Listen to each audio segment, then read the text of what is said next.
जो भी aspiring cardiologist हैं वो ये वीडियो को देखकर ज़रूर एक चिल फील करेंगे उनकी स्पाइन में। आइए शुरू करते हैं कि जो हमने ब्लड सप्लाई ऑफ हार्ट पिछले वीडियो में पढ़ा उसका क्लिनिकल एस्पेक्ट क्या है। अगर आपने वो वीडियो ना देखा हो तो इसके बाद देख लेना, और सब्सक्राइब ना किया हो तो कर दो, बेल आइकन भी दबा दो, और नोट्स चाहिए किसी ग्रुप में नहीं हो तो ऐड हो जाओ। तो आइए शुरू करते हैं blood supply of the heart की क्लिनिकल प्रॉब्लम से। बेसिकली हमें क्या देखना है कि जब भी जो कोरोनरी आर्टरी सप्लाई कर रही थी, अगर उनमें कोई भी ब्लॉकेज होगा वेरियस रीजंस के कारण, so that can lead to tightness और पेन इन चेस्ट। उसका वेरिएबल स्पेक्ट्रम होता है। एकदम से ब्लॉकेज के कारण बहुत ब्लॉकेज नहीं हो जाता, काफ़ी एक वेरिएबल स्पेक्ट्रम है। स्पेक्ट्रम क्या है? पहले इश्कीमिया होगा, फिर इन्फाक्शन हो सकता है। सबसे पहले हम उसका फर्स्ट जो स्पेक्ट्रम है उसमें हम देखते हैं एंजाइना पेक्टोरिस। एंजाइना भी बेसिकली बहुत सारे 3 टाइप का होता है, और उसमें हर उसकी पैथोलॉजी अलग है और हर उसकी हमें ड्रग्स ट्रीटमेंट अलग अलग होता है। अभी इस लेवल पे हमें क्या ध्यान रखना है कि बेसिकली स्टेबल एंजाइना है जिसमें सिर्फ और सिर्फ जब एक्सर्शन होता है, एक्सरसाइज, कोई इमोशनल स्ट्रेस, तब जाके एपिसोड ऑफ चेस्ट डिस्कम्फर्ट आता है, और रेस्ट में ये नॉर्मली रिलैक्स्ड रहता है। वेरिएंट में बेसिकली स्पाज्म होने लगता है कोरोनरी आर्टरीज के कारण, जिसके कारण वेरिएबल, नाम से ही समझ में आ रहा है, तो उसके कारण वेरिएबल ब्लड सप्लाई के कारण कई बार इश्केमिक सिम्टम आ सकते हैं। और अनस्टेबल एंजाइना ये बेसिकली थोड़ा सा डेंजरस कंडीशन होती है, and this can proceed to ischemia, can proceed to now infarction. Basically ये कंडीशन आगे चल के मायोकार्डियल इन्फाक्शन बना सकती है, जिसे हम नॉर्मल लैंग्वेज में हार्ट अटैक कह देते हैं। बेसिकली इसमें चेस्ट पेन कभी भी हो सकता है, जो कि रेस्ट में भी हो सकता है, ऐसा कोई रिक्वायरमेंट नहीं है एक्सरसाइज की। अब अगर ये सिम्टम है और अगर ये वर्सन हो जाता है, होता है मायोकार्डियल इन्फाक्शन या कोरोनरी अटैक।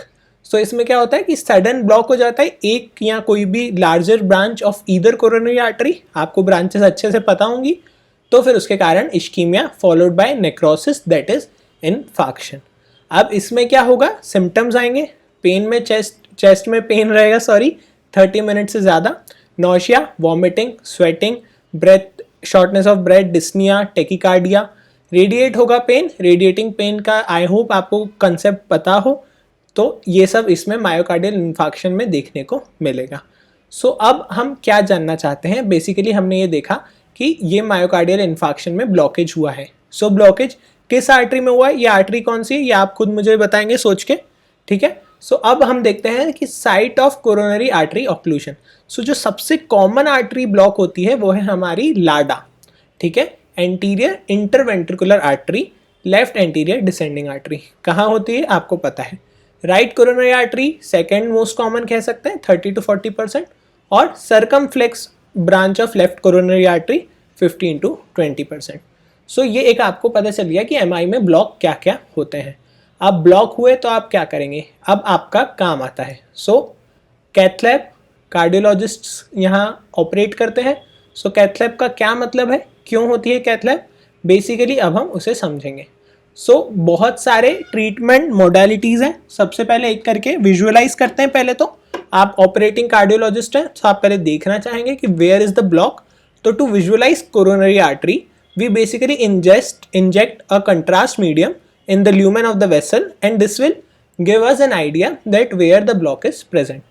कोरोनरी एंजियोग्राफी हम करते हैं कैथ लैब्स में, जो आप अक्सर देखते हैं। This is coronary angiography. Basically क्या हुआ, कैथेटर आपने इंसर्ट करके सब जगह उसको गाइड किया, फिर जब वो स्टॉप हुआ फिर आपने कंट्रास्ट एजेंट इंजेक्ट किया, और फिर हमें दिखता है कि कहाँ पे ब्लॉकेज है। अब अगर ये आपको इमेज एंजियोग्राफी पे दिख रही है, तो जो एंजियोग्राम्स होते हैं वो बेसिकली वही चीज़ जो हमने आर्टरी पढ़ी सप्लाई उसी का है। अब आप अगेन मुझे बताएंगे कि कौन सी आर्टरी है, आप सोच के बता सकते हैं। ये काफ़ी आसान हो जाता है कोरोनरी एंजियोग्राफी, एंजियोग्राम्स को पढ़ना, यदि आपको आर्टेरियल सप्लाई अच्छे से ऑन टिप्स है तो। अब कोरोनरी एंजियोग्राफी के बाद क्या हो सकता है, या तो सर्जरी करना पड़ सकती है, that is coronary bypass surgery. This is heart lung machine जो आपको कवर इमेज में भी दिखी थी। हम उसको अब समझते हैं। क्या होगा कि बाईपास सर्जरी क्यों कर रहे हैं, क्योंकि बेसिकली ब्लॉक हो चुका है। आपको क्या करना पड़ेगा, वो ब्लॉक से जो ब्लड फ्लो है वो खत्म ना हो जाए, तो ब्लड फ्लो को एक अल्टरनेट पाथवे देना पड़ेगा। Basically a segment of vein या artery is connected to the ascending aorta and then to coronary artery distal to the obstruction. तो इससे क्या होगा, आपने दिया तो शंट हो गया ब्लड, जो भी आपका ऑब्स्ट्रक्शन के कारण रुका हुआ था, shunts the blood from aorta to coronary artery distal to blockage to increase the circulation. So अब इसको आप समझ सकते हैं, ये आपकी CABG है। ये आप देखिए ग्राफ्ट है, ग्राफ्ट किसका सबसे कॉमनली यूज होता है, पहले वो भी देख लो।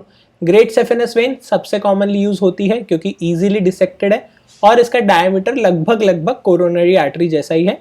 इसके अलावा लेफ्ट इंटरनल मेमोरी आर्टरी या रेडियल आर्टरी भी यूज हो सकती है। सो आप ये अगेन देख सकते हैं कहाँ आपका प्लेग का ब्लॉकेज है और फिर हम कहाँ पे हमारा ग्राफ्ट लगा रहे हैं और ये आपने कैसे ग्राफ्ट लगाया है। पूरी सर्जरी होती है, काफ़ी कॉम्प्लेक्स सर्जरी रहती है और इससे आप रिस्टोर कर देते हैं ब्लड ताकि आपका ऑक्लूजन से इन्फाक्शन ना हो। अब या तो फिर हम कर सकते हैं coronary angioplasty. These are basically interventions. Okay, so interventions में क्या होगा कि अब हम इंटरवेंशंस रेडियोलॉजिकली काफ़ी इसमें हेल्पफुल रहता है। सो रेडियोलॉजी इंटरवेंशन क्या होगा कि एक स्मॉल कैथेटर हम डालेंगे जिसका स्मॉल इन्फ्लेटेबल बलून रहता है और उसको हम पास करेंगे जो भी हमारी ऑब्स्ट्रक्टेड आर्टरी है। अब जैसे ही कैथेटर वहाँ रीच करेगा बलून को हम इन्फ्लेट कर देंगे। सो इसका क्या मतलब आप समझ सकते हैं कि एकदम से आपने ऐसे प्रेशर डाल दिया। सो इसके कारण जो एथेरोस्क्लेरोटिक प्लेग था जो ब्लॉक कर रहा था हमारी आर्टरी को, वो फ्लैट हो जाएगा और एकदम ऐसे वॉल वेसल वॉल में जाके फ्लैट होके चिपक जाएगा और इसके कारण जो हमारी ल्यूमन है वो थोड़ा सा बेटरमेंट हुआ। फिर इसके कारण ब्लड प्रेशर कॉन्सिक्वेंटली इंक्रीज होगा और जब आर्टरी हमारी डायलेट हो चुकी होगी तो हम स्टेंट डाल के इसको डायलेटेशन को मेंटेन करेंगे। सो बेसिकली ये चीज़ है जो मैं आपसे कह रहा हूँ कि आपका जो प्लेग है ये फ्लैटेंड हो जाएगा जैसे ही आपका बलून इन्फ्लेट हुआ है और ये आपने कैथेटर डाला। This are some common procedures. So ये चीज़ थी जो आपको बेसिक से पता होना चाहिए। हालांकि these are quite advance topics, काफ़ी सारी चीज़ें हैं इनके ऊपर, बट एक जो बेसिक आउटलाइन हमें एटलीस्ट पता होगा। So it will be beneficial to understand why coronary artery course, branches and all the area supplied are very important. So this is what you need to know about the clinical applied aspects. I hope that this short video gave you the crux of the important clinical aspects. So अब इसका answer आप comment box में दे दीजिए और जितनी branches है कम से कम उतने दोस्तों के साथ तो शेयर कीजिए क्योंकि काफ़ी इंपॉर्टेंट है रिवाइज करना और नए सिरे से भी कोई जो चीज़ पढ़ रहा है सो उसे भी ईजी लगना चाहिए पढ़ने में। So stay safe, keep healthy and keep learning.